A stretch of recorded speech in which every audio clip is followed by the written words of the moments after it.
Alrighty, folks, this is Alan recording another comprehensive Magic the Gathering Arena Draft video. I haven't completed my bucket list yet, and what's my bucket list? Getting 7 with Premier Draft Theros Beyond Death. Yeah, this is the first time Theros Beyond Death got a Premier Draft, and have to say, the draft pods are definitely a lot more interesting than it would if I drafted it with bots. So, I mean, yeah, it's pretty cool. I mean, I've done a couple of drafts with this already, but I haven't gotten a 7 to showcase as a video. So hopefully this one pans out. I can get my 7 and we can move on. But overall, yeah, I still think this is a pretty decent set. Definitely worse than Zendikar Rising and not as balanced. But it's still pretty fun exploring the mechanics and how this set operates. Aggro is definitely not impossible in this set too. A lot of people keep saying that this is like the most grindy control. This is a very grindy control set, and that's true. It is a very grindy control set, but aggro is not impossible. It's just not recommended because there's just too many things that can go wrong. But occasionally you do draft the black-red sacrifice deck, and there is the aggressive version and the more grindy mid-range component version, and then the aggressive version manages to get a good amount of wins. But for now, we'll see where we end up.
We always have that one troll that's about to hit the button at the last second. Are you going to be seeing the troll today, or are we going to see the pod get refilled? Okay, we saw the troll. Anyways, pack 1, pick 1, Theros Beyond Death, Premier Draft. What do we have to find? Pleasure of Opening. A pretty nice, powerful bomb rare. Nightmare Shepherd. Yeah, this card is very good. So, yeah, it's obviously the first pick. And yeah, just a 4-mana 4/4 flyer, which is already a great stat line. And then being able to convert all your non-token creatures into 1/1s once they die is great, since they might even have some relevant activated abilities. But do keep in mind, it's not great with escape creatures because you do end up exiling them. So yeah, if you want a creature that you can get back, for example, Omen of the Dead, I wouldn't recommend exiling. But yeah, Nightmare Shepherd seems great, and then nothing else great in this pack. This just doesn't look like a good pack overall. The second best card could just be Mogis Favor here, as a decent way to punish 1 toughness or enhance your creature. But yeah, hopefully we can maybe pick up an Omen of the Dead later to get back our Nightmare Shepherds if they end up going to the graveyard. So take an easy Nightmare Shepherd. Also in the best color, black in the set, so we'll take it. After first picking Nightmare Shepherd, I think we just take an Entrancing Lyre and stay open. Great removal spell, can be played pretty much in any deck. Although it can be quite pricey to use, it's definitely worth it. Looking at the other commons, Dreadful Apathy, Warbriar's Blessing are both great. I'm a big fan of the black-green escape deck. Haven't drafted the black-white control auras deck yet, but Dreadful Apathy would also be a great start. But here, we're just going to stay open, take the Entrancing Lyre, which is a nice nice tool that you can use either offensively or defensively, but does require like a decent amount of mana to utilize. But once you get to the late game, it can pretty much do a lot of work. So we'll take the Entrancing Lyre, followed up with our first pick Bomb, and then yeah, the best card in this pack is Iroh's Blessing by far. There's also Blight Breath Cataplepus, which I could see main decking in a deck that's trying to leverage the Nightmare Shepherd, since the double black gives it extra devotion, which is great. Laguna Band Storyteller I think is also pretty awesome if you can pick up a bunch of insane powerful enchantments. Yeah, I mean, it could be a good combo to loop the not loop, but to get back Nightmare Shepherd if once it dies, and put it on the top of your library, gain 4 life. But generally speaking, in black there's Omen of the Dead that can just get back our creatures. But yeah, Laguna Band Storyteller can have its moments. But yeah, I feel like Iroh's Blessing, just taking the Saw removal spell here, is great. And yeah, black-red is also a good color combination, I say. Black-white are kind of at odds in this set. Like, sure, you can maybe draft a black-white control deck, but white wants to be more constellation heavy, while black wants to do the whole escape synergy. So let's take it here. And then looking at this pack, I don't really like the Nesting Wanderer. I think it's definitely overrated. That being said, this pack could give us a nice escape creature, like Loathsome Chimera can be great. There's a Final Flare that plays well with the Iroh's Blessing. Cataplepus, I guess I could take if I want to just like have a nice like black devotion deck. But I feel like the Loathsome Chimera might be more important if we do end up in the black-green escape deck. And if we do end up in red-green, I feel like we need a 3-drop that has power 4 to enable the ferocious mechanics. So let's take the Loathsome Chimera. Could just take a random Agonizing Remorse. Alternatively, Daybreak Chimera is like the best card in this pack. Although it is double white, so it's not going to be the easiest to cast, but still a really good card. Alternatively, there's Omen of the Sea, find card draw that can help us find Nightmare Shepherd or any one of our bombs. Or I can just finally take my first copy of the Cataplepus to go along with our Nightmare Shepherd. And I think that's just going to be the game plan here, just take the black card. Agonizing Remorse can also be pretty solid, nice 1-for-1 in the early game, being able to snipe the opponent's hand and take out a good bomb. But I feel like we have a good setup for maybe like a black devotion deck, seeing the couple of Cataplepuses that were passed to us already, so I'll speculate on here.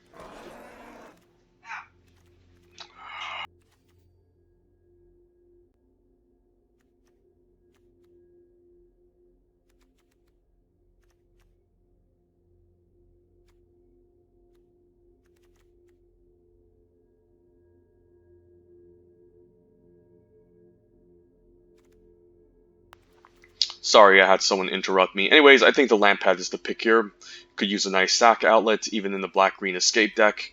And yeah, just a important card in the black-red sacrifice decks as a nice outlet and a way to close out the game once you deal enough damage. Alternatively, I would love one copy of Final Flare.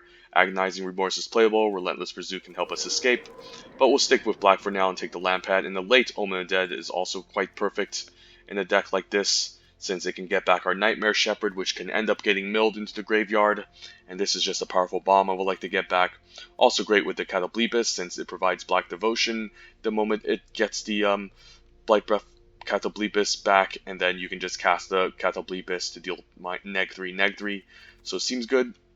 Binding of Titan is also pretty playable, but it can be awkward in the late game if you're playing against an opposing escape deck. You might even actually help the opponent escape their escape creature. So it's better as a card you can just play early to maybe snipe an escape creature off the top if you get lucky, and then exile it later. Here we're just going to take a late Omen of the Forge to go along with our Iroh's Blessing. Skull Grove Dancer can help enable escape, but I feel like black-red could just be very open here, seeing this late Omen of the Forge, and that's also a great archetype. So yeah, we'll take the Omen. And we'll take a Portents for the black-red sacrifice decks. Excellent. Do need to ensure that I pick up enough sacrifice outlets for this, but we do have a Lampad already, so it seems great. and even a late Final Flare that I do like having one copy of in these black-red sacrifice decks, so seems great too. So yeah, it could be that black-red sacrifice is open, and that should be quite fun. Could just take a random Temple Thief if I don't pick up any more 2-drops. But overall, I think black is our primary color that we want to lean towards as much as possible. And yeah, hopefully we end up drafting a nice black-red sacrifice deck, seeing these late red cards being passed to us. And that's also, again, a great color combination, since black has a lot of good sacrifice outlets, so it pairs really well with it. And yeah, if we pick up a nice red escape creature too, that can be quite nice, but those are usually rares that are a little bit difficult to find. We'll see. So yeah, Bronze-Eye Lion is the best card in this pack. Pack 1, pick 1, probably still take the Shimmering Chimera. I mean, I guess blue kind of sucks, but this can definitely do some insane stuff if you can put on an infinite loop, being able to return those enchantments back over and over again. That being said, we're not a blue-black deck. We're more of like a black-red deck, given all the red that we took in our first pack.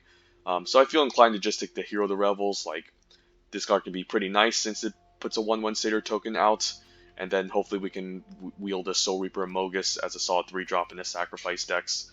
But yeah, let's just take the hero, move on. Ooh, nice, good red cards here in this pack, and we just take the whole pack. I am a big fan of Theros Celebrant. It's a nice sacrifice creature, since once you sacrifice it, you can just deal 2 damage, so it's almost like an Omen of the Forge. There's a Blood Aspirant, which rewards us for sacrificing things, since it can just gain counters, and is also sacrifice outlet in and of itself to enable the Portent of Betrayal. Omen of the Forge is excellent, same with the Incendiary Oracle. Nice black-white Signpost uncommon.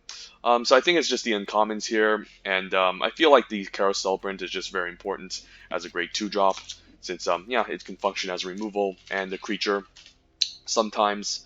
The Blood Aspirant here would probably be my secondary pick, since it kind of rewards us for sacrificing and gives us another good sacrifice outlet, but I feel like the Carousel Celebrant is much better.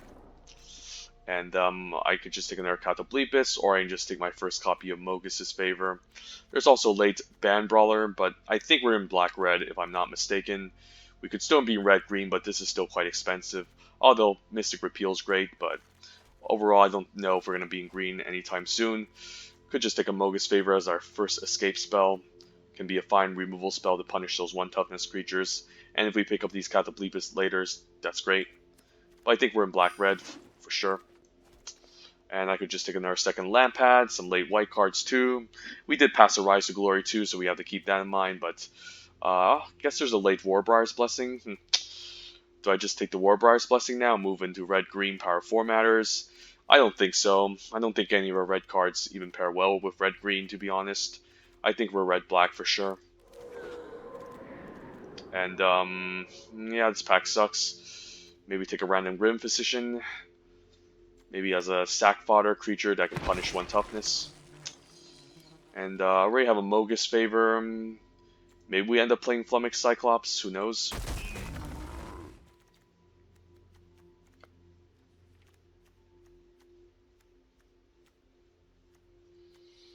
I mean, we could have still been black-green with the Warbriar's Blessing, but overall, I haven't seen any Voracious Typhons being passed to me.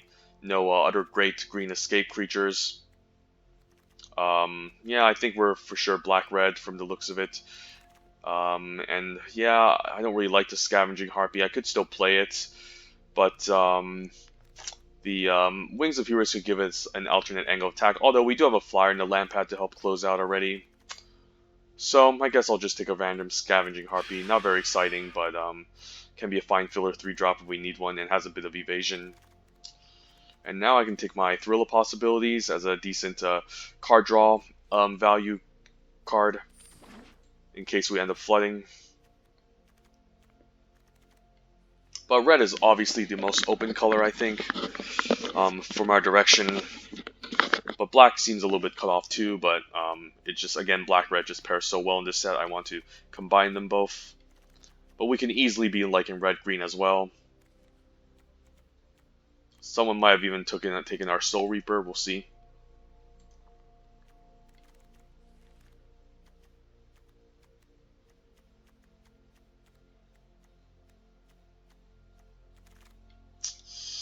Yeah, I mean, either way, none of these are really good at all. I mean, I think red is our deepest color, but honestly, I don't really like any of these cards, so I'll just take a random return to nature. And this pack is great. Yeah, I might need a sack outlet with the Scovos War Leader, although there's the Incendiary Oracle, which is a great 2-drop. We do have a bunch of 2s already, and the Temple Thief can still be filler. So I think it's time for us to take a Scovos War Leader. Or I take the Oracle. Yeah, I take the War Leader. I think we need the 5 pretty badly. And I'll take the Wrapped in Flames. And I might even take the Oriad, but I highly doubt it. We're playing it. Yeah. All right. This pack. It seems like black was a little bit cut off. But we almost have a full deck. So if we pick up enough playables in the next pack, it should be fine. Take an easy Mars Grass. That's a great removal spell. I don't think Underworld Dreams is a thing in this set. I mean, it can be, but if you can pick up the Grey Merchants of Asphodel, that's how you do it. And yeah, I don't hate the Dreamstalker Manticore. Has some decent synergy with their instant speed tricks, since it can punish 1 toughness. And we could use a nice heavy hitter on turn 3, so seems fine. The Scorn Piper could also be decent.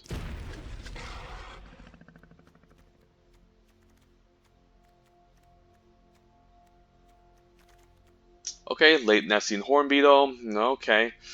Yeah, it seems like someone's cutting us off of black. Do I just take the Hornbeetle and maybe end up pivoting to red-green? I don't think so. Yeah, we don't have any like other power 4 payoffs like the Furious Rise. So I feel like we just take another Final Flare. I could even main deck 2 copies. And I can finally take my first copy of Incendiary Oracle, excellent 2-drop, in the black-red decks. And definitely going to take an Iroh's Blessing over Soul Reaver. Although, Soul Reaver is quite nice. I already have a Iroh's Blessing, and I don't have anything on 3. And this can be a decent sack outlet. Yeah, we don't have much creatures. I hate to say, but we might have to take the Soul Reaper. Because generally speaking, in the theory, the Iroh's Blessing is by far the better card. But with our current configuration, we desperately need a Soul Reaper, so I really don't want to miss out on one, so I'll take it here.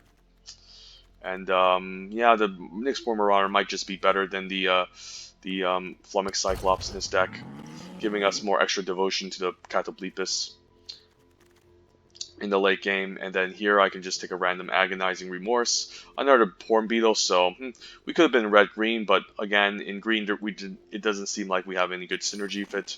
Our green cards wants us to be like, I don't know, we just didn't pick up enough green. It's just green in this pack is pretty open, so someone must be going 3 colors or something, because this draft doesn't make any sense. So yeah, I am happy actually taking the Soul Reaper over the Iroh's Blessing. I think it was the correct call.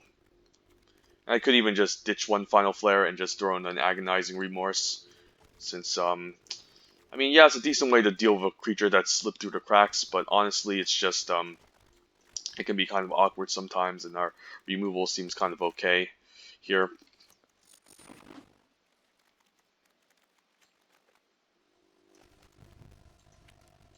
There are 2 creatures, but no escape creatures, so we could have a hard time closing out. So I'm hoping we get there with something, but yeah, it seems like black was cut off. Someone was drafting 3 colors around that pod. So I highly doubt we're going to get to 7 wins with this. Or maybe the packs just suck. But honestly, yeah, it's just not looking good, but whatever. We'll try it.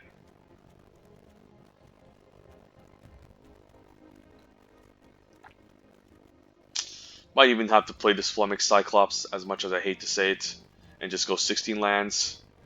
Because like, although we do have a curve, like we just don't have too many creatures to help us close out.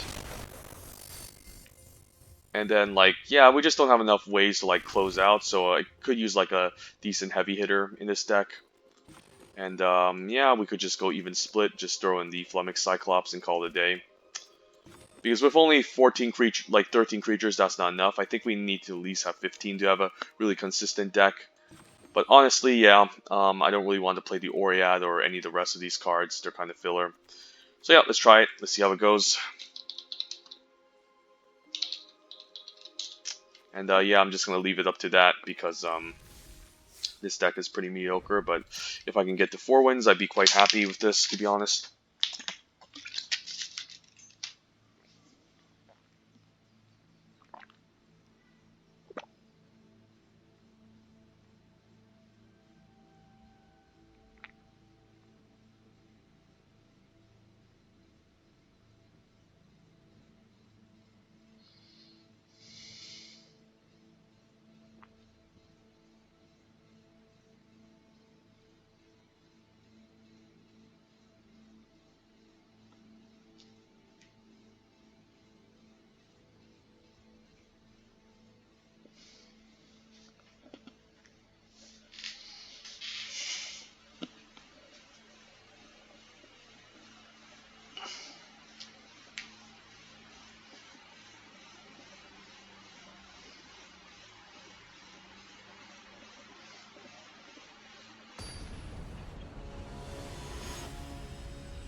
I'm glad we actually have a thrill of possibilities in this deck too.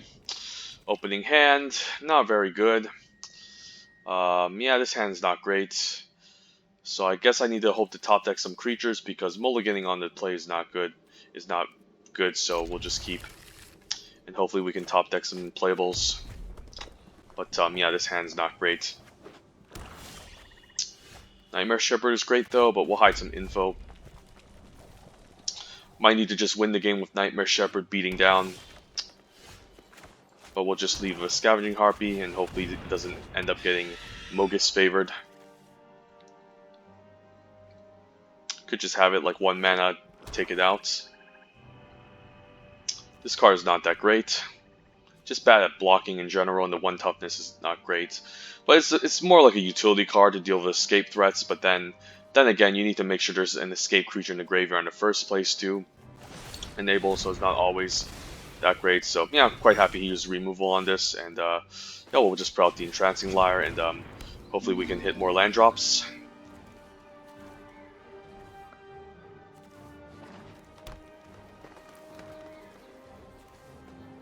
And if he kills our Nightmare Shepherd and we play it, we can just omen it back, make it even more annoying, and he can be our win condition. Alright, wow, even Return to Nature, so at least he burned 2 removal spells on our potential Nightmare Shepherd. And now I guess we can safely play the Nightmare Shepherd, and hopefully he survives. And if it doesn't, again, we'll just bring it back, so just make the opponent use their weird removal spells. He could even main deck 2 copy of Return to Nature. I can imagine someone stubborn enough to do so.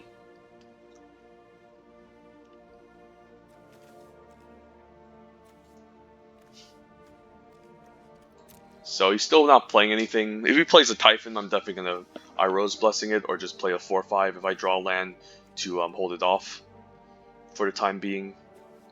Scovos Important is also a nice combo, so let's see if we can deal with my 4/4, and if we can, I guess if he can, then that'll buy him some time, but he'll be taking 4 in the air for now. Opponent has 5 cards still, so still a decent amount of cards. But he's been trading 1 for 1 with everything I have here. I don't know why he had to use the removal. Okay, that doesn't exile, so I can still get back eventually. Just leave a Scovos War Leader, and then next turn we can decide to maybe omen it back after we Iroh's Blessing something. But yeah, just making the opponent fire off the removal spells is great here, because eventually they'll run out, and then we can just keep pressuring them with our creatures and win that way. And if he does play a creature this turn, I can even important sack it and attack. Okay, that's a good target. That's definitely a good target, although I could just Blessing it. But the Portent seems like a better use here to just get into damage while we can. And we're bound to find another target for the Blessing, so this seems great. Do I want a Lampad? It does provide another decent sack outlet, but I don't think we want it currently, so we'll just attack for 9. And then we'll just sacrifice its second main. Nice 1 for 1, and then we'll play land and say go.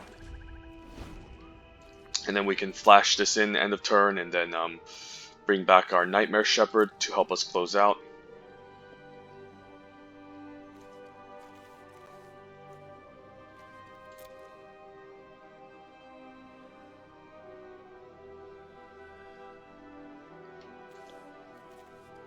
Could just have another way to get the creature back, and we'll just blessing it next turn and attack. That can be quite nice. Chimera, okay, that can't really block the 4/5 efficiently.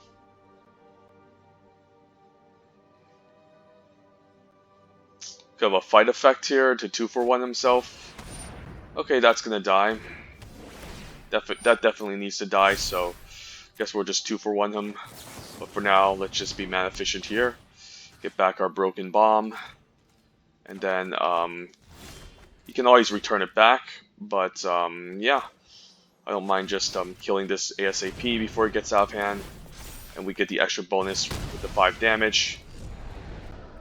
Yeah, this is a nice 2/1. That's why Hydra's Growth isn't great in all matchups, because it's kind of all in. It's great if you can play this in white-green, where you can put this onto a token, and that's not too big of a deal since usually your token spells generate like more than one token. So like even if you put it onto one of your token creatures and it gets killed, it's just a 1/1. But when you like attach it onto like a good creature, then it's not great. He can escape this, but he still can't block my 5/6. So yeah, I think he is kind of screwed here.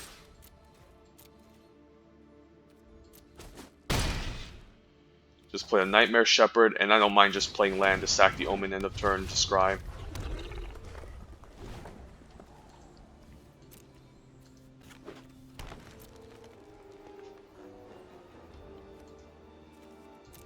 And we also have access to land pad to sack.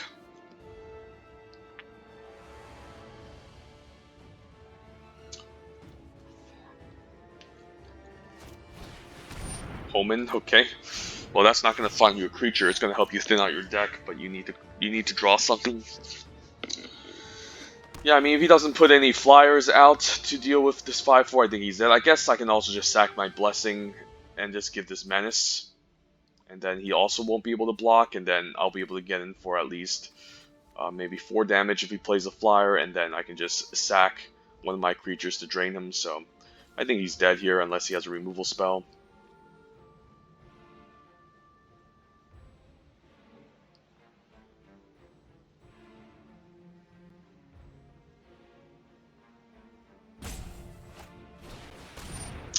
Just shrinking it down, I guess that's fine.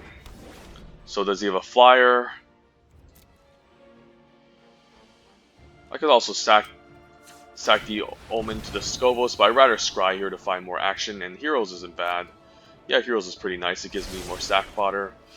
So do I trade here? I can also just sack the Iroh's Blessing, I guess. And then if I sack the Iroh's Blessing, this is still going to be 2 power, so that's not bad. And then I can hit, yeah, he's dead.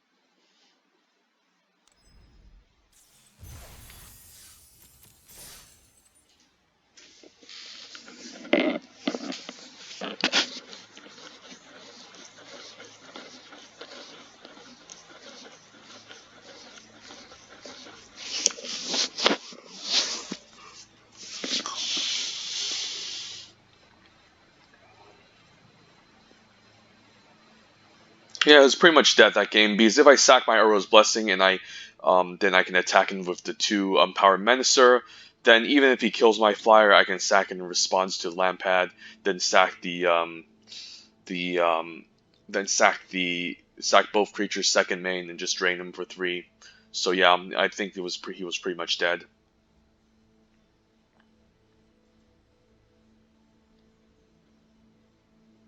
But I wish we had some nice escape creatures in this deck, like whatchamacallit, the Rage Hounds. Those would have been pretty nice.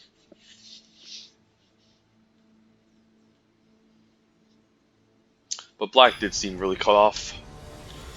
But overall, I think it was still the right combination, since, again, our red card just synergized the best with black, honestly. Right, decent 2-drop. Seems fine. Can follow up with our Mediocre Scavenging Harpy as well. So some sort of blue-white control deck. Hey, and it's our turn 4 Shepherd. That might get cast this game. We'll see. Could see a Deny Divine, but I think we attack first. Could see a Vexengo, which I'm also fine just trading off. I guess I'm fine trading this off too. I mean, I do need to get in damage, right? So that's fine, 1 for 1. He does get the extra scry value, so cheers to him. Question is, do I play out the Nightmare Shepherd, or do I just play out the Cyclops? Probably just the Cyclops. The earlier the better. Yeah, I'll just play out the Cyclops. I just wanted to use his removal spells on our worst creatures. And if he uses some sort of enchantment-based one, I can just sack it. Unicorn, interesting. I can Agonizing Remorse, but I feel like it's best to just move the combat here, attack for 4, and then maybe we can sack the token and take out the Sunmane Pegasus next turn with the Hero of the Rebels, which is also nice curve topper too in our deck. Actually, I want to Final Flare to 4/4, right? Because that would make the most sense. So what I want to do is I want to Agonizing Remorse to snipe his hand first in case he has some weird tricks. And then I can use the Final Flare to finish maybe off a 4/4. So let's just play land first, then this Agonizing Remorse. Snipe his hand. And see what he tries. Sure.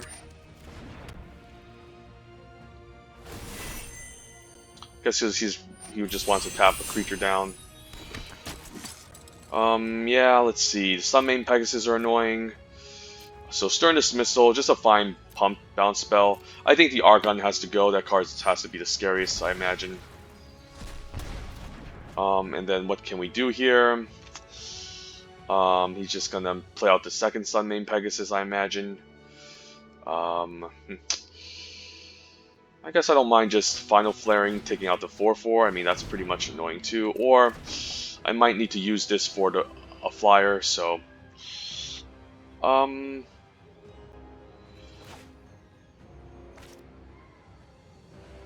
mean, he's mostly going to attack for 6 next turn anyways.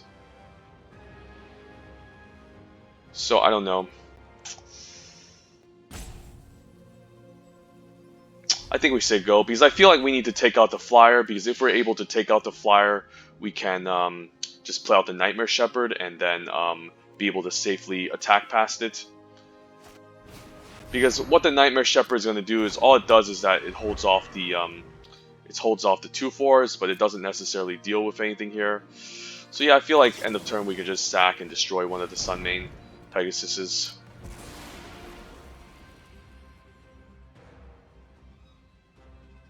And there's nothing he can do with single blue, so we'll try this. And Iroh's Blessing is excellent, okay. Do we take out the flyer? I think we do. Yeah. Yeah, we'll take out the flyer here, and then I guess, ooh, Stern Dismissal. Never mind, that was bad. That was a misplay. Okay. Yeah, that was really bad. I guess I'll just attack with both. That was a huge misplay. I knew he had Stern Dismissal, but I still made him do it. Okay, at least he's throwing all of his creatures into the oven, so that's fine with me. Definitely gonna kill Sunmane Pegasus first. Let's not make these dumb misplays. And then we'll say go. That was really bad. Yeah, I knew he had it, so I should have just played around it. Another Archon, okay. That's bad. Okay, we'll just play our bomb and take it slow. Yeah, this is bad.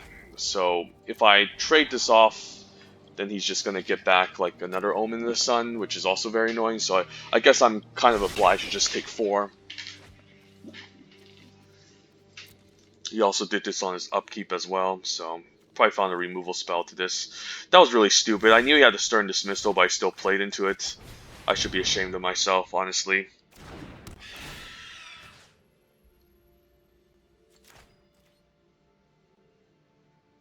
Don't know if it matters, but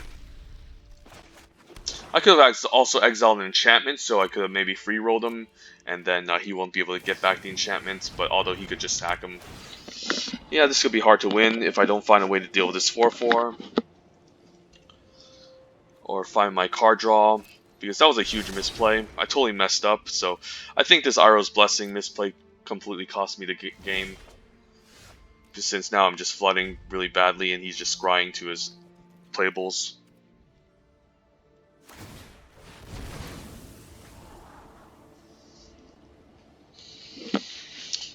And I knew about it too. I even agonizing remorsed him, so that was really bad.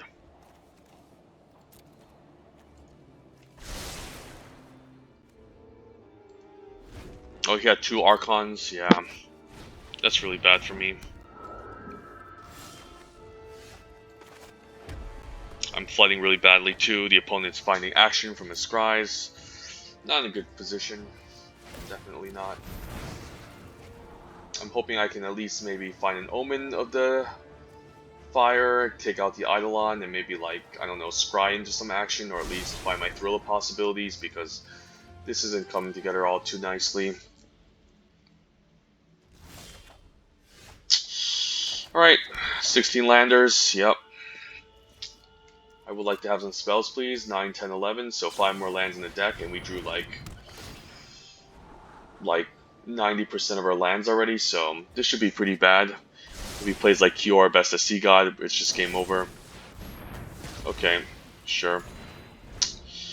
Alright, this could be really disastrous, we'll see.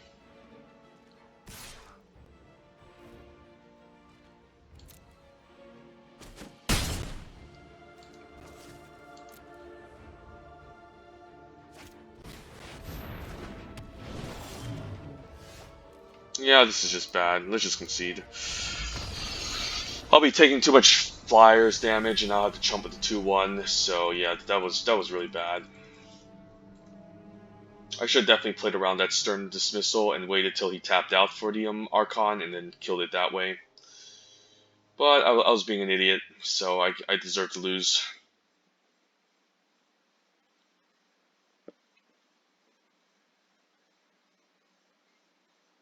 That's what happens when you get too trigger happy. You just click things and you don't even know what's going on. But honestly, I really flooded badly that game. Like, I drew almost all my lands. And there was still like 21 cards still left in the deck. So I had like 17 playables still left. It was pretty upsetting. Okay, this hand's also not great, but we're on the play, so guess we gotta keep.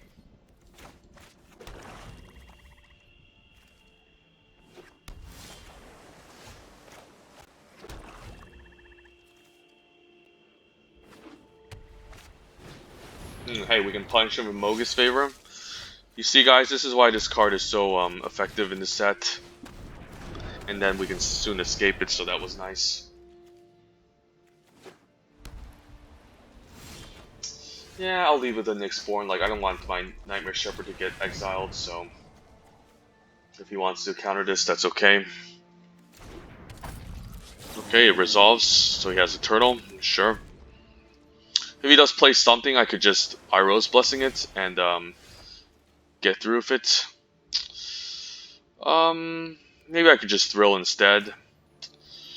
Yeah, I'll keep the Swamp here, throw the Mountain away. And if he wants to counter it, counter it. Ooh, Mars Grasp. Do I want to Mars Grasp away the turtle? Not really. It can be a little bit too risky here. I guess I'll just play land, and I guess I could also just attack and use the Mogi's Favor on it. Like, that's a cool idea too, so let's just move to combat. And if he wants to give it Hexproof, that's fine too. He'll have to waste his Starlight Mantle on a Mogi's Favor. I think it's correct attacking with this instead of making this into 2 toughness, because that can be detrimental. Okay. Sure. Alright. At least we made him use it. We'll just say go.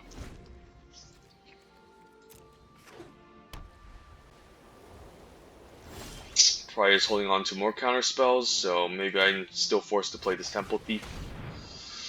And then I might just Mogi's Favor on it just to No, that's kind of bad. I say we just say go. He's definitely holding up counterspell here, or maybe he's just faking it. Okay. Well, there's your pack one, pick one bomb. Although Entrancing Lyre is quite nice. Huh.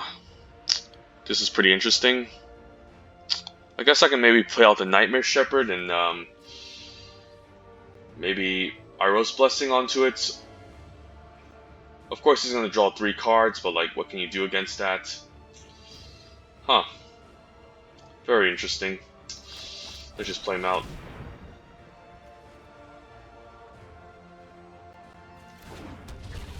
And we'll let him draw his cards. Alright, this is one of the bombs that you don't want to face against in Theros Beyond Death. So here you guys have it. So he's probably going to draw to some sort of removal spell. And that's really annoying.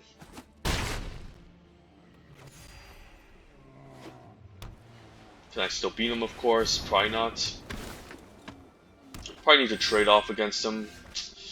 So now what? I could steal it, and he can just discard a card and give it hexproof. Of course. Alternatively, I can just Mogus Favor on this, and hopefully he doesn't die. Yeah, I think that's the right play. Like, that's my only way to defend against Dream Trawler, essentially just, Of course, you have something in response, and if he does, I'm just going to concede. Alright, seems fine. We'll say go. And this can disincentivize an attack, of course.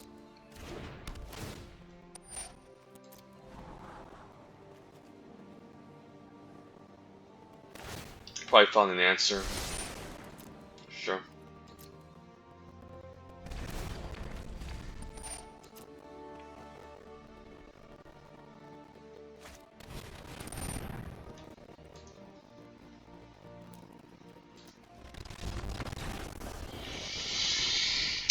Alright. So, very fun, interactive format, of course. Just have someone drop their pack one, pick one bomb, and then you just lose all your gems. Pretty fun and exciting draft set. Just being sarcastic, of course.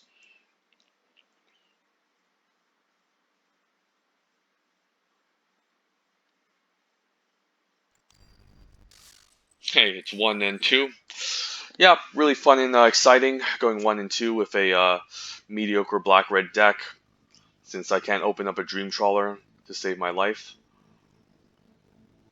Although, I mean, the Nightmare Shepherd's also great, but honestly, yeah, Dream Trawler is just game over, especially in a deck full of removal and auras and ways to interact. It's just, like, how do you win against that? Well, you can't, because you can just constantly give it hexproof, and yeah, that's why this set can be so stupid sometimes. And that card's also rare, so it's not like, it's still hard to find, but it's like easier to find than a mythic.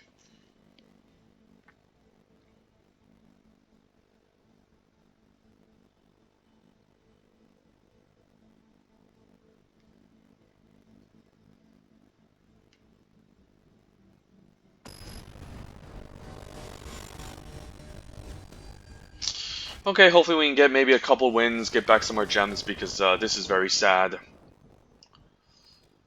And yeah, we finally have a 2-drop, thank God. And yeah, let's just say hit the go button and begin.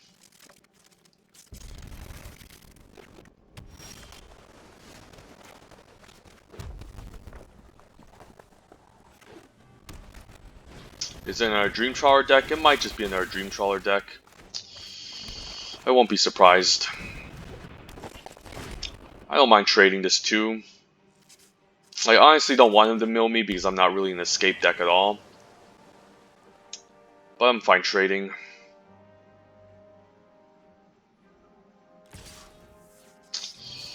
Yeah, I'm fine trading. I don't really want him to mill me to death because if he keeps milling me, then I'm just going to, yeah, then I'm just going to lose all my stuff and I don't want that to happen.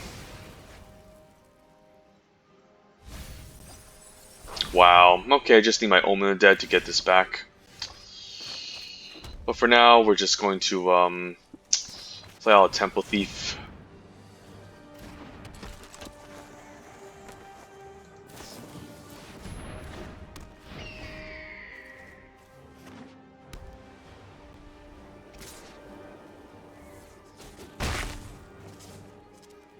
Can't wait for the Dream Trawler on turn 6.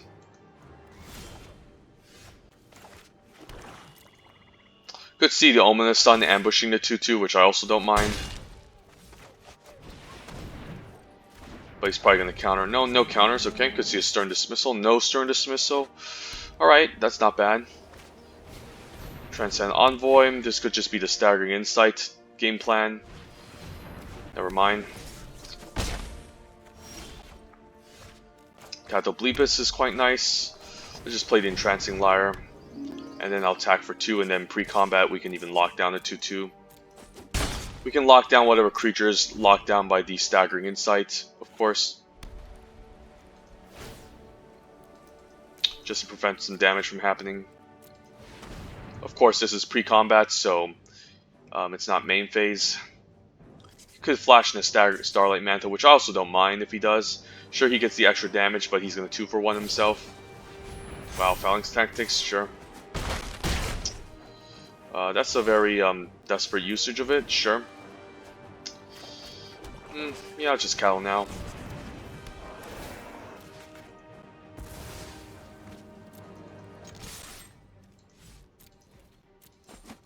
And then we still have a couple removal spells, but yeah, that's a pretty desperate usage of a Phalanx Talents just to keep a creature from being unlocked. Okay. Probably gonna use the I'm probably gonna plan to use the Lyre on it, and if he gives it like a mantle, then Brine Giant. Okay, that's very annoying. So yeah, this could be hard. Ooh, Final Flare. Final Flare can take out the 2/3, and then I guess we can chump and then take out the 2/3, or we can just lock it down now. I guess I can always also just lock it down and then block with the 2/2, and then Final Flare and 2-for-1 myself.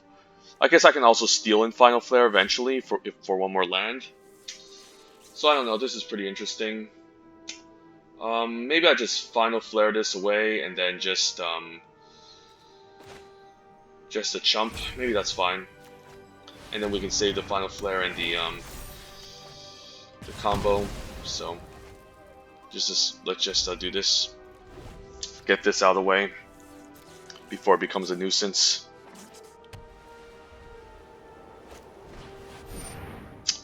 Sure. I'm actually fine with him using it on the Temple Thief. Okay. There goes my removal spell. I'm probably going to chump here just to preserve some life total. And then if I'm lucky, I can top deck a land. Although I wanted to play a creature first. Okay, that's quite nice. What can I get back here? I guess I can get back the Nightmare Shepherd, so that's quite nice. And then I can chump, which is nice as well. Let's get back the Nightmare Shepherd. Play land. And I guess how much? Yeah, this is enough to kill him. So let's just attack. And then I'm fine chumping, and this will deal 6 to him. 1, 2, 3, 4, 5, 6. Yep.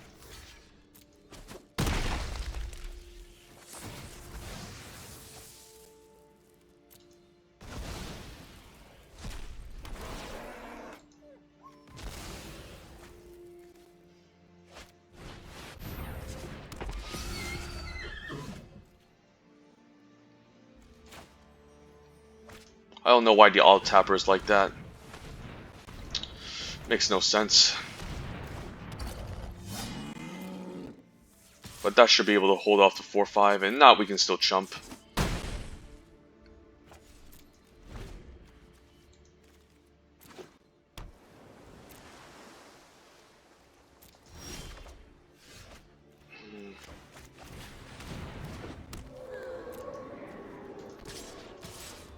Guess I can still stack here. Yeah, just hold full control.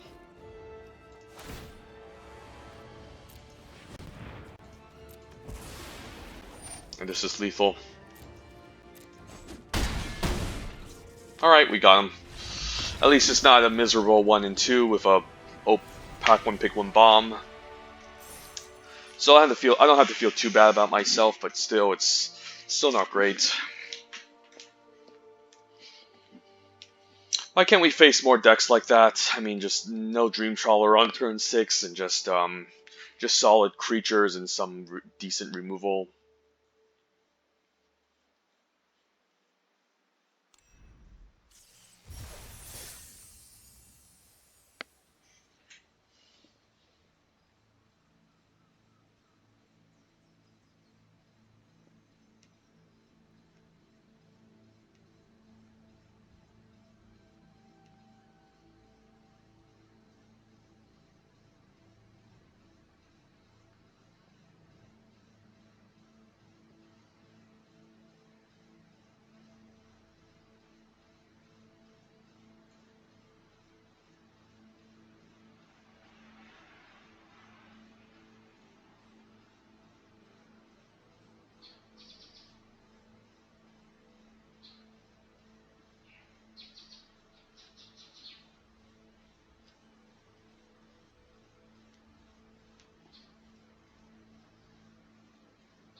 Hey, turn to Agonizing Remorse. I mean, I don't want to use it just yet. I think it might be better to use it later. I mean, it really depends on the scenario, honestly. Like, if I'm playing some sort of control player that I think it's keeping up lots of counter spells, like in a blue-white, the Agonizing Remorse is great, but I feel like it's better to just curve out for the most part and see where we end up. Yeah, because this could just be utilized later to take out like a Starlight Mantle or something annoying. Envoy, okay. Yeah, this could just be the chance to say go, and then if he's staggering insights, I'll just omen him. But I do want to be cautious still, so. So the question is do I do it?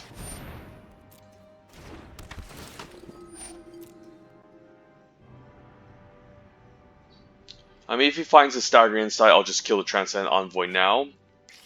Okay, he has it, so I guess I'll just kill the Envoy now before he can attach it. And so now what? I mean, I can't even block any of this profitably, so maybe it's fine just Agonizing Remorses so he doesn't draw a card and he loses value. Ooh, these are great cards. Karametra's Blessing, Chimera, but Staggering Insight has to go for sure. So now he won't have any card draw, and he's probably going to flash in the Stinger end of turn. Pious Wayfarer, okay. Iroh's Blessing is excellent. Yeah, I don't mind just playing out the Incendiary Oracle, and then... Or, I don't even have the Lyre. Yeah, I can play the Incendiary Oracle and use the Activate ability if something was to happen, because he's most likely going to flash in this end of turn and then hit me for 1. And then, although I could force him to use the Karametra's Blessing, so maybe the Entrancing Lyre is okay.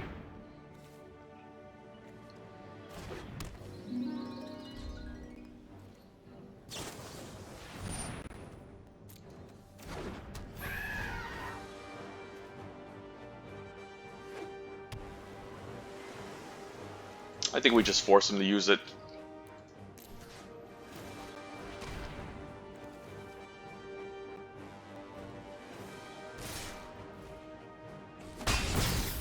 So this turn, what do I want to do?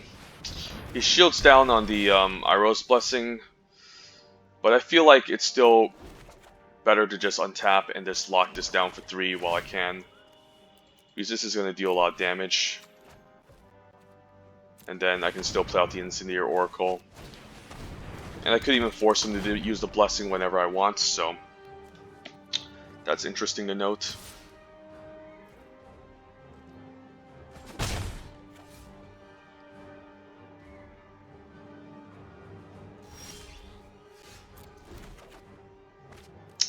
Maya's Grasp, I could force it now and take out what, the Pious Wayfarer, or yeah, I guess we can just play out the Scavenging Harpy and take it slow.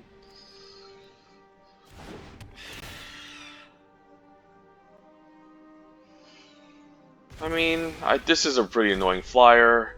The Pious Wayfarer is also very annoying. I mean, this is only hitting me for 1 in the air, but it can be annoying in the future, so I think we go for it here. And it's also not an enchantment creature, so it won't gain indestructible. I'm hoping he uses it here, so then he doesn't realize this is an aura, and then after the pump trick happens, he dies, so this is fine. And then we'll just say go.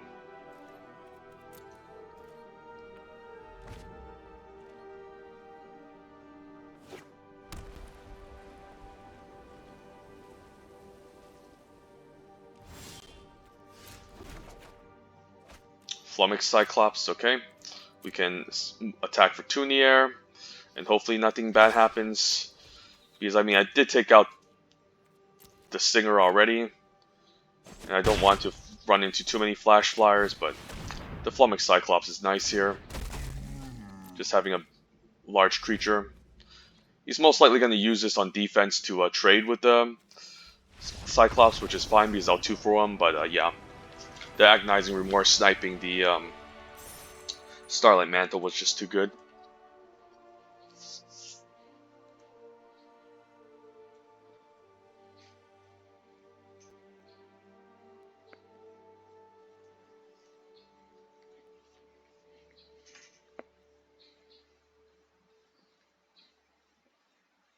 Alright, just maybe like 1 more win and then we can make back most of our gems. But yeah, still not looking happy with the results.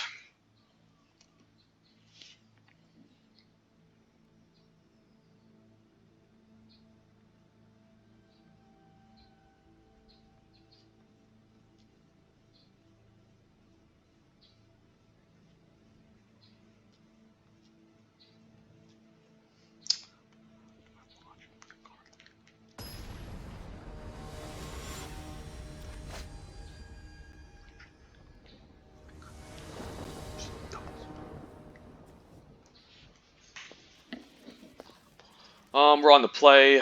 Hopefully we top deck some 2-drops. So I think I'll risk it here. We do need double block for the Nyx Spore Marauder, but I don't think I can mulligan on the play. Hide some black mana info.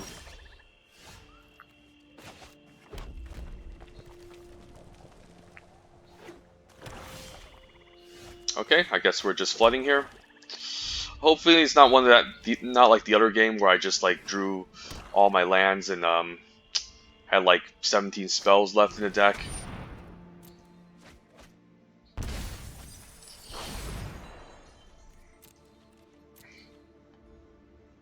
Here we can just develop some tempo. He also had to discard too, so it wasn't the worst, but I mean he still discarded things that I guess I think he had too much lands in his hand anyway, so. Pricey Amara's Grasp. Perfect answer, of course. Catoblepus, okay. I could just Omen the Dead, bring it back, and then set up a Catoblepus next turn. That can be pretty awesome. Let's just do that.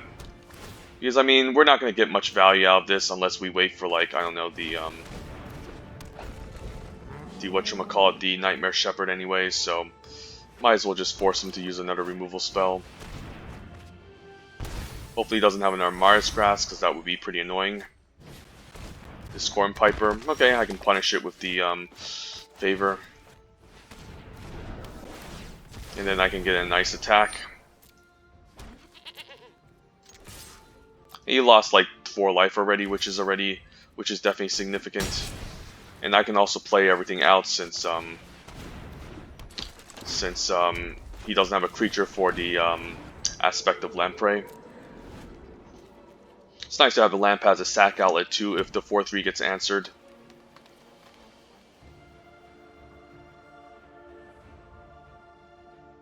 And this is nice too, being able to pump and hit hard.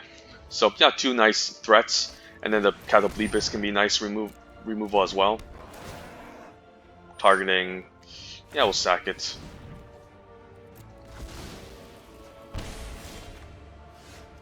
And then we'll return the Favor. And definitely going to play out land to have the activate ability, of course, and then swing for 5.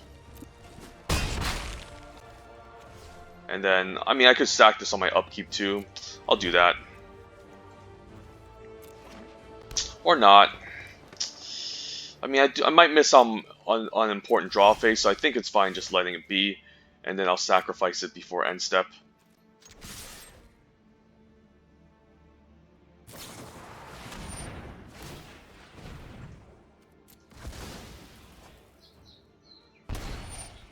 And now we have enough to use the Mogi's favor as well. So, yeah, we're just gonna say go. Opponent's already down to 5, so this land pad might just close out the game. So we'll see.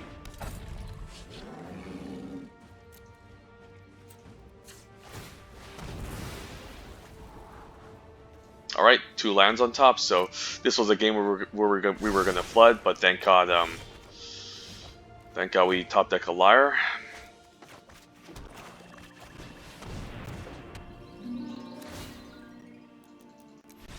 Yeah, the Scry really helped. Even managed to give us that game. Pretty insane. Pretty insane how like Scry 2 can do so much.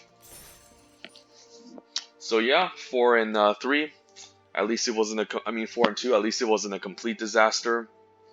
Like this draft almost felt like a complete disaster after facing that Dream Trawler and then like losing to the guy with double. No, it's not the guy with double Faithful End, but someone else. But that game where we just drew like 15 lands and play like what 3 spells.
Okay, bronze player. Let's get back our gems. Alright, this hand is okay. It can be a disaster. If we do get double black for the Nightmare Shepherd on turn 4, that would be great, but we do have a decent number of draw steps, so I'll try it. Being on the play too, it makes me more incentivized to keep as well.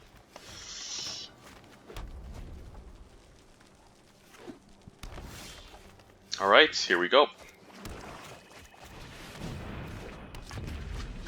Don't have any flash spells, but this can hit hard if he does absolutely nothing. May see a Return of Nature or a Mystic Repeal, which I'm happy to bait out. Relentless Pursuit instead, okay. So just a bunch of lands, sure. He also didn't give us, I mean, I guess he gets the plains now, but yeah. That's pretty sad, but I mean, he's also thinning out his deck anyway, so I can't really say it's bad. But now he needs to deal the Nightmare Shepherd. So this is 8 power already. So I think he might have an answer for the 4-2, but he was just waiting for something better. Now this I don't actually mind just trading off. So I think we just attack with both. Offer to trade. He is trading down 4-drop into 3-drop, so that does make me happy. If he's chumping too, that also makes me happy. But I guess he wants to just gain a bit of life, which I don't even know if it's worth it, so we'll play the Hero of the Revels here. You could also have Shatter the Sky. Yeah, Elspeth Conquers Death, never mind. Okay. At least we developed the 4-drop, so don't have to feel too bad. And yeah, probably playing attack with both next turn, or just Blight Breath, and that's lethal. Is that lethal? No, that's not, because that's only neg 2. So I guess I can attack with. I guess I'll play Lampad first and attack, and then by doing so, if he blocks the 4/2, I can just drain. So he needs to chump the 4/5. Yeah. So if I drain here, he takes. Yeah. The math is correct.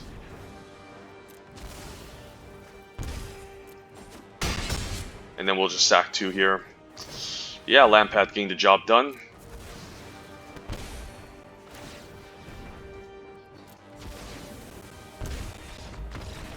Alright. Sweet.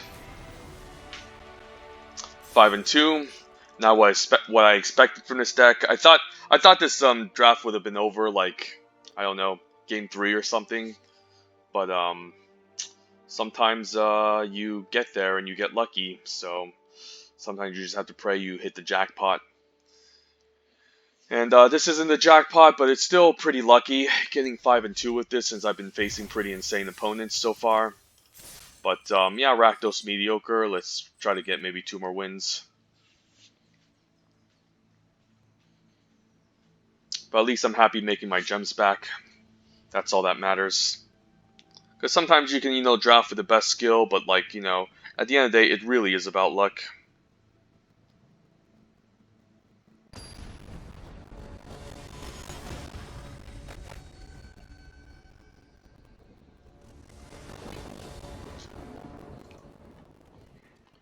Okay, well, this is one of those awkward hands too that we need to draw into a red source to have at least some decency with this. So do I mulligan this? I mean, like, anything can happen here. I can top deck the Shepherd on turn 4. The Mogus Favor on the Lampad could be a decent thing too. I don't know. This is a weird keep. Huh. So the opponent kept a hand of 7, so it's better if I don't keep, but we'll try it. We'll risk it. Alright, another Staggering Insight deck, so can't wait to space against that. Hopefully he plays a 1 toughness creature I can punish. It's like this Devourer. Okay, perfect. Of course, I can be mana efficient and just cast the Lampad first. Or just do it now. I think doing it now is fine, because like it's not like Lampad's gonna do like a ton of damage. This is just very mana efficient. So some sort of Esper control deck. Maybe he has Ashiok. Probably has Ashiok, I'm assuming. So he's gonna pummel me for 3 per turn. I can just play a Dreamstalker Manticore and say go. Do I want to trade here? That's the question.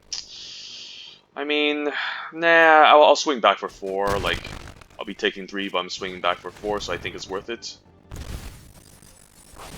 And he's also enabling escape for this too, so I have an option here. I can play it safe and play the 3-drop, or I just play Nightmare Shepherd. I think this makes sense. I guess I could also like, he's just gonna get back a Devourer, sure. I guess I can also like flash an Omen on his upkeep and then like take out the 3/3, but this is fine. He needs like a final death against this. And even if he kills this, I can Omen it back, so it's not like a big deal. Could see an aspect of Lamprey, maybe. Okay, Staggering Insight, that's funny. Alright, it's not often you see the Staggering Insight game plan. I don't mind just blocking, like, I really don't want him drawing cards and gaining a million life. And I can just Omen this back anyway. So, yeah, it's essentially like him using a removal spell, which I'm totally fine with.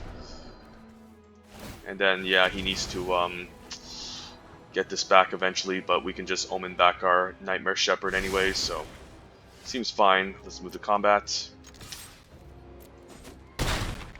Could play double 2, but I feel like Soul Reaper and then getting back the Nightmare Shepherd is just better. We'll just say go. Honestly, don't want him drawing a million cards off of that and gaining a million life, so I think the block was correct.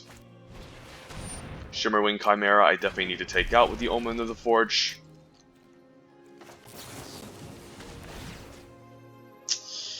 Let's ping his face. Hopefully he doesn't have like some annoying ass enchantment to get back, but definitely gonna play out the Nightmare Shepherd here. I could also attack with both. Yeah, it's just Omen. Hopefully he doesn't have Indomitable Will, but I'm going for it here. Probably has Indomitable Will. Flicker. Okay. Do I mind a trade? I don't mind a trade. Because he can loop the Omen of the Dead over and over. But yeah, I'll just play the Temple Thief now since he can't block him. And he's at a pretty precarious life total here, so wow, Starging Insight. That's not what I want to see. I guess I can just swing back, and I mean, he does need to draw something here because the Underworld Charger is not going to do it. Okay, so how much? 4, 5, 6, 7, 8. So let's see what happens here. I attack him for 8, and then I guess I'll play the Lampad and sack everyone and kill him. All right, yeah, seems to make sense. And we also have 3 mana exactly for it, so we got him. Sweet. All right, 6 and 2 with a pretty lucky deck. I'm surprised. Yeah, I'm pretty surprised I even made the 6 and 2. So this could be our first 7-win video with Theros Beyond Death draft, and yeah, I think I'm really lucky getting there, honestly, because I've drafted way more superior decks than this, and they honestly didn't get too far. So this could be worthy of an upload, but in the meantime, I'm not going to waste any more time, you know, speculating who the final boss is. We made back our gems, and this has a chance to get to 7, so let's roll the dice and see if we hit the jackpot.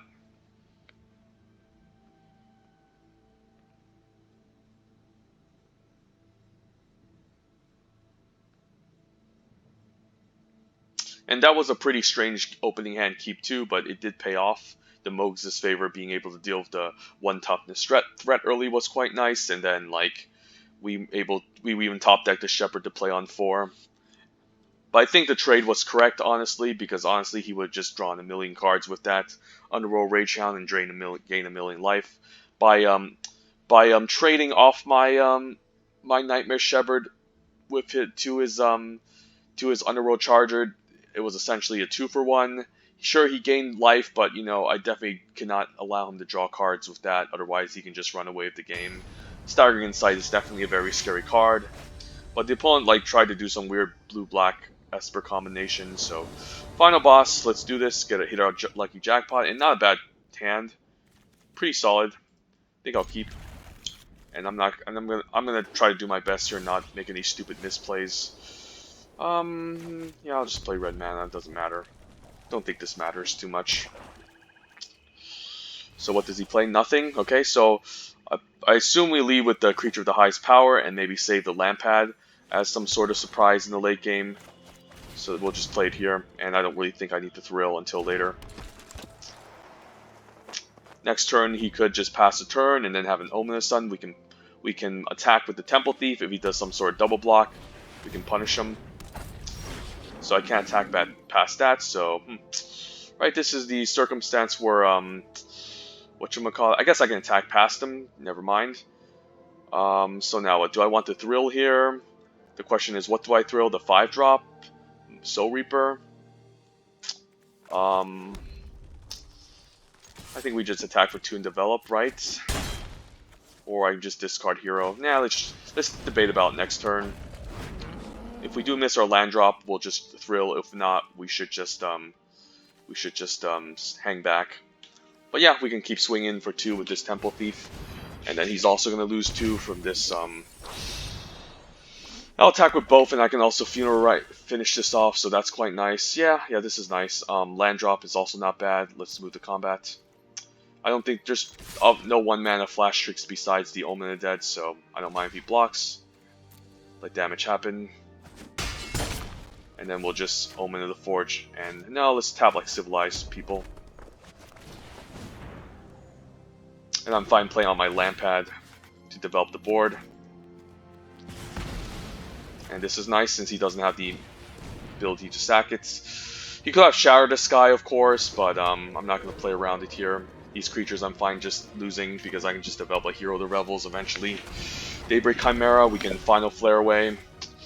Or I can play Hero the Games. How much damage can I do? 1, 2, 3, 4, 5. I can deal 5 damage to this. I feel more inclined to just play the Hero, so I can maybe set up some sort of attack next turn. So we'll say go, and hopefully no aspect of Lamprey making me discard 2 and him gaining 3 life per attack, so that's fine. So the question is, what do I sack? I could sack the Theros Celebrant. I think we need to sack and get an attack in here. Yeah, let's just do that. And I'll sack the Omen because I want the creature to maybe sack to the Lampad later and deal a ton of damage with. And I'll just attack here. Do I play out the Theros Celebrant? That's another question. Probably not. Because I probably want to key up the mana to maybe thrill or sacrifice things. So yeah. Okay. My 2/2 can still is still unblockable by it, so yep. Can I kill him here? No, I can't. But just sack the lap pad now. I mean, I didn't have to do it, honestly. I could have just thrill, but I honestly don't want to throw away my Celebrant either, so I can attack here. I guess I can also Mars Grasp this, which also isn't a bad idea, and get in a nice attack. Of course, he has a creature he can sack at the end of this, so maybe it's fine trading off my 1/1 token and just grasping it and then playing out the Killer Celebrant. Because if I use it on this, he can just play the Soul Reaper Mogus and stack it, so I think I'm fine trading off a 1/1 token here. Which I can also sack. Nah.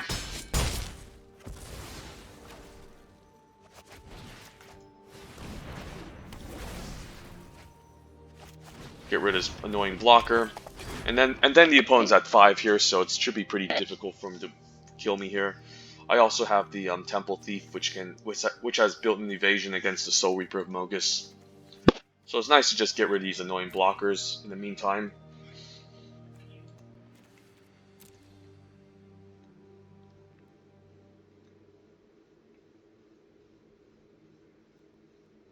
So I can also next turn just attack with both of these, and if he blocks with the Soul Reaper, I can sack the Theros Celebrant to kill it, but I guess he'll just sack the Soul Reaper in response. So he could just double spell here and make it really difficult for me to even make an attack. Helios Pilgrim, maybe getting up a Dreadful Apathy, maybe. But I don't mind him using this. Mars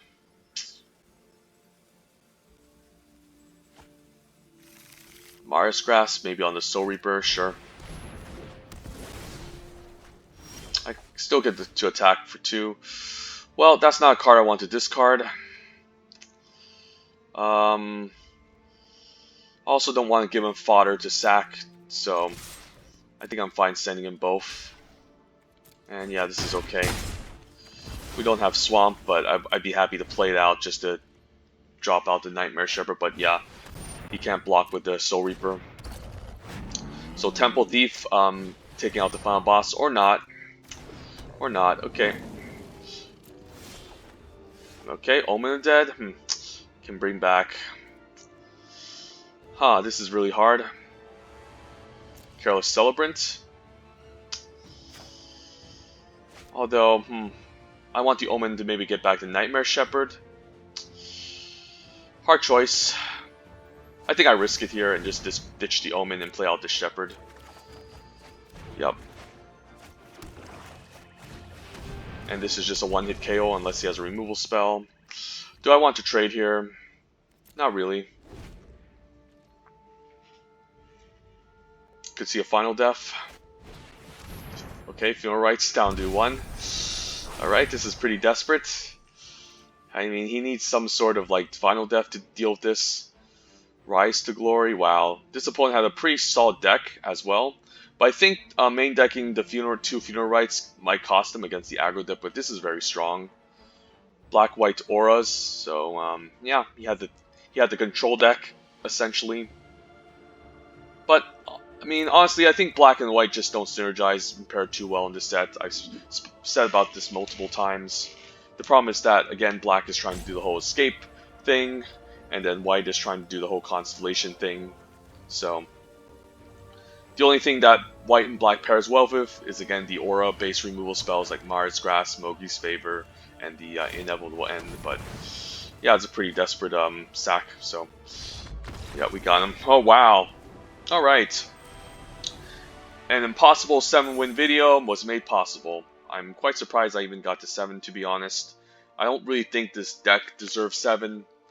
I mean, I definitely think I deserve 7 because I've been try-harding the whole time, but finally our first 7-win Premier Draft is Theros Beyond Death, and yeah, this deck isn't even that great, to be honest. I think I had a deck with Nightmare Shepherd and the Tectonic Giant, and it still like got completely owned. So this is a little bit very surprising to me, honestly. So let's add this to our inventory. Let's do a quick deck overview before we crack the packs and say goodbye. So just a red-black aggro deck, essentially. Not very good aggro deck. I mean, I guess it's more like mid-rangey since we're looking to play some top-end stuff here.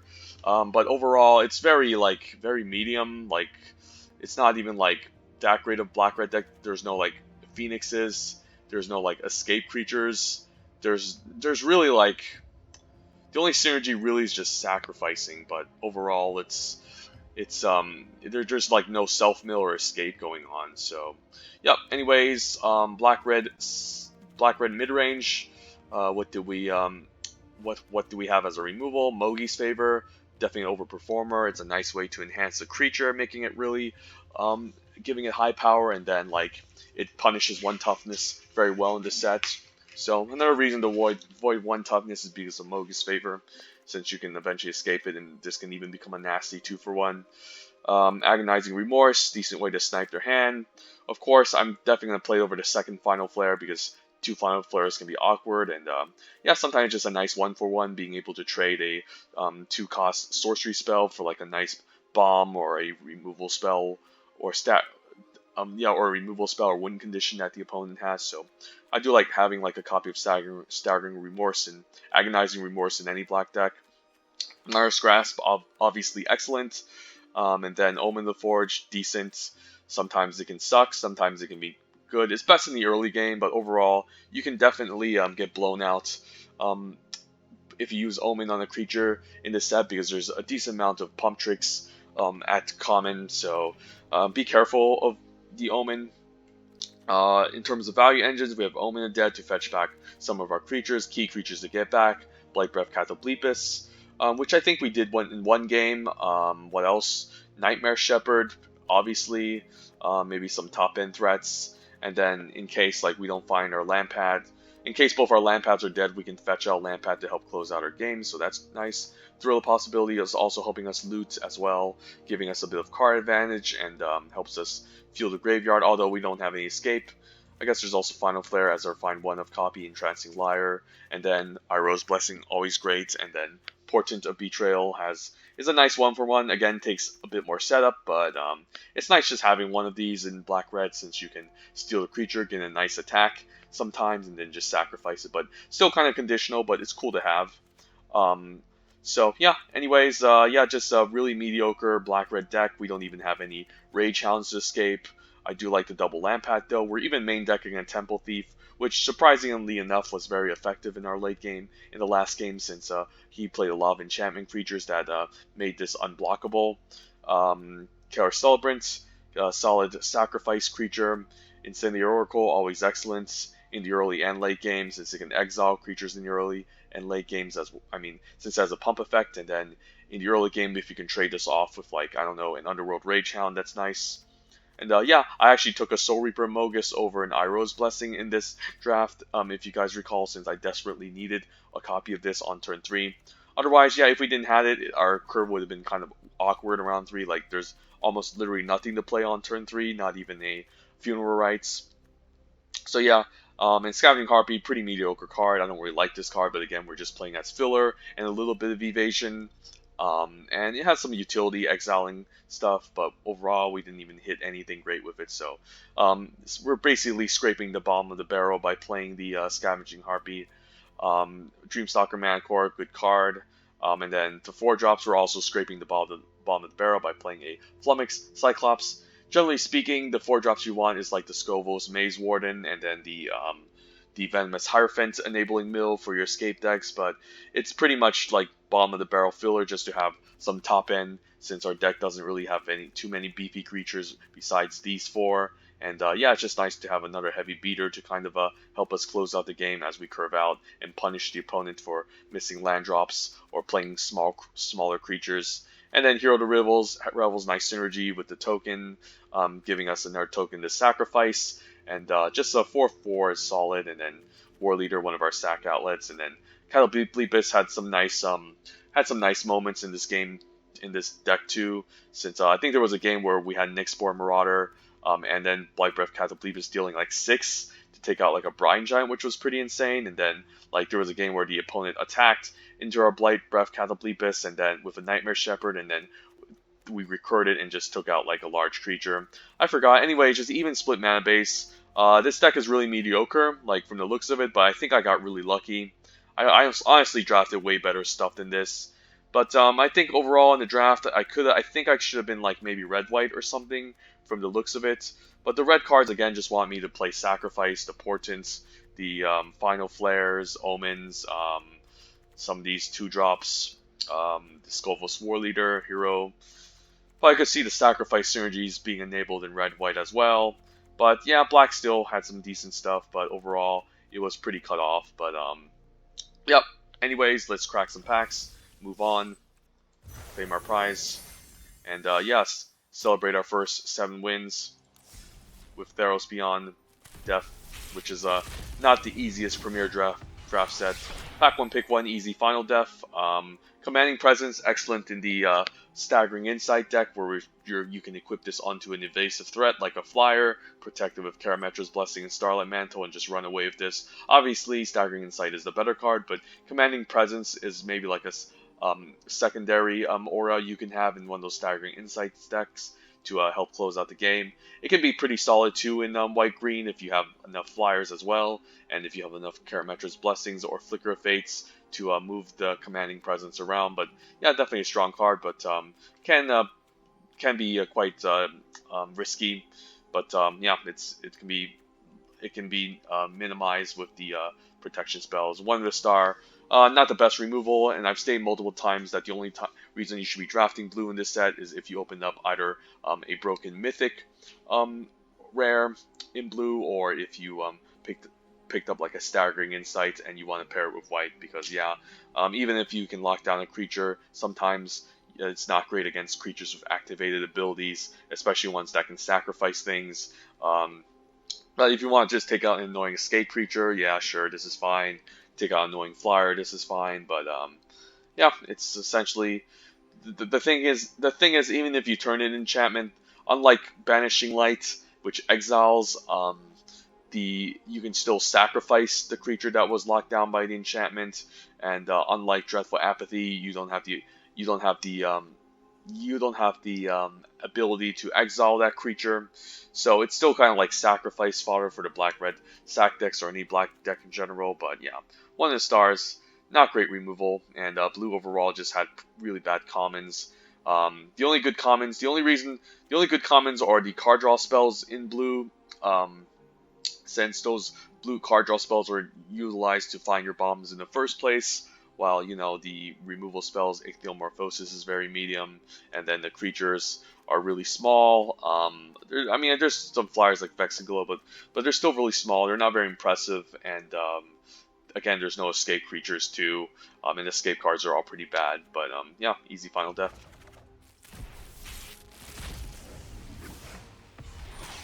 I'll probably take Timuret here. Black is the best color in the set, always lean towards black, of course. And yeah, just a nice utility creature, even if this might not be the easiest to cast. Like, If you can resolve this, untap with this, and just begin exiling creatures from the graveyard, this can be quite nice. This can also gain you life, and then yeah, there's a lot of escape creatures in the set, so just being able to take one out, take one or two out is really powerful.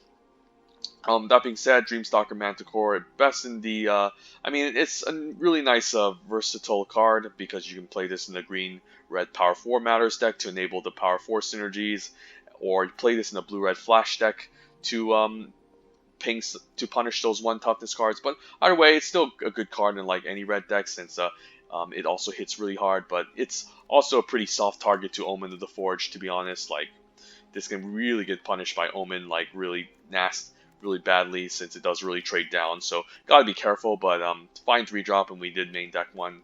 Sunmane Pegasus, also a great common in white. Obviously better if you can put, like, an aura into this, or enhance the power onto this with, like, a Setessan Training or Sentinel's Eyes. But yeah, this card is definitely an overperformer. It can make it very difficult for the opponent to race. And then, yeah, these other commons are great. Helios Pilgrim can find us our auras. Omen of the Forge, good removal spell in the early games. And then Thirst for Meaning to help you find your bombs if you end up drafting blue. So, pretty solid pack.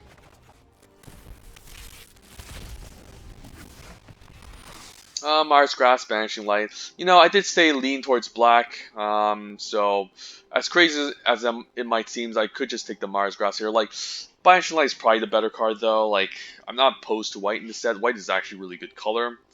It's just that black is just the best, and you want to be in Escape more than you want to do Constellation.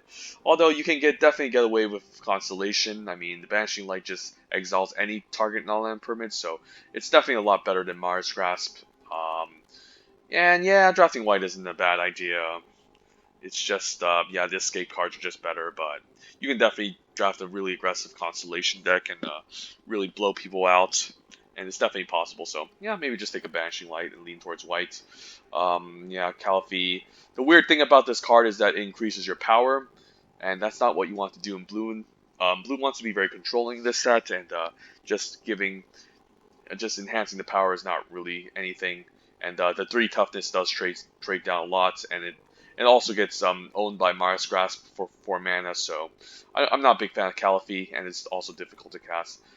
So blue also has the worst Devotion Demigod in this set, so try to avoid blue unless you open up a crazy bomb like Dream Trawler. Here just an easy Nessian Hornbeetle. Even though this is going to be his best in red-green, since it's mostly doing the 4 powers thing. Like, green most of the time will have a decent amount of 4-powered creatures that common, like the Loathsome Chimera and the Voracious Typhon anyways. Even Nihilia's Forerunner can enable it, so I think it's good in any green deck. But, yeah, it's also great with, like, if there's a creature with Mogus's favor, this can also be pretty nice, since any 2-power creature that has Mogus's favor on it will have +2 -1, and then it can start allowing the Nessian Hornbeetle to grow. So this card can definitely be very scary, and it needs to be a card that has to be killed right away. So don't ever allow the opponent to untap with a Nessian Hornbeetle in the early games, because they can do many things. They can protect it, they can flicker it, and then they can just completely get out of hand. And yeah, if they play it exactly out on turn 2 and they're completely untapped, and you have a removal spell to respond, like a Mars Grasp or a Omen of the Forge, yeah, just kill it, just get rid of it. So yep, easy Fateful End, definitely better than Omen, of course. The Scry one can be relevant, and yeah, 3 damage to any target, including the face, can actually help close out the game. So easy pick here.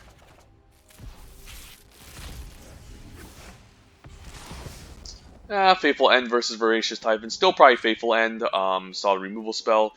And I've stated the rule. Sometimes you can not rule. I mean, but like some general advice that sometimes you just prefer just taking the powerful uncommon over the common, since the commons could have a higher chance of just ending up being passed around in the pod, or you could just end up opening one anyways. So yeah, I still probably take Fateful End over Voracious Typhon, but Voracious Typhon, easily the best green common in the set, and then the second would be Warbriar's Blessing, third would be Loathsome Chimera. Green has the best escape creatures at common, and this is definitely one of them. A 4/4 body is a good ground blocker and attacker in the mid game, and then in the late game, just escaping this into a 7/7 is hard to contend with. It's even more insane if you can give it trample with cards like Nylea's Forerunner or Setessan Training. But yeah, Voracious Typhon is excellent. And Blight Breath Cataplepus, not going to be its best in any black deck, but as long as you're going to play like a decent amount of double black cards, this can be nice since it can maybe enter the battlefield and kill something. And then a 3/2 body is not irrelevant for 6 mana. It might not be super impressive, but like it's still relevant. It can still help chump. And then if the opponent's board is like doesn't have anything, like it's still like a 3/2 that can hit pretty hard. So yeah, it's definitely not irrelevant. So don't sleep on the Blight Breath Cataplepus. Obviously, there's a lot more better black commons than this that are a lot cheaper. Mara's Grass, Final Death, the Mogus' Favor, Venomous Hierophant, a couple of others, but this is definitely really solid too. So, yep. Anyways, I hope you guys enjoyed the draft video. Honestly, I don't really think that was meant to be 7 wins. I think I should have died like around like game 4 or something. I mean, not game 4. Around like 4 wins, and then just scoop it up because yeah, this I definitely drafted way better decks. And they've definitely underperformed compared to this one. So I think I dodged the bullets. I think I got really lucky. And sometimes it does happen. It's almost, I mean, Magic is a game of variance. It's a game of luck. So never deny that factor. Don't think, I mean, obviously there's skill and sequencing and mathematics and risk involved, but it's mostly just luck. Once you do the most, if you try to make the most optimal plays, no matter what, like I mean, luck is a huge factor. I mean, I guess there's an argument for skill as well, but from my perspective, I think this draft was mostly because of luck. So anyways, hope you guys enjoyed the video, and have a wonderful day. Take care. Bye.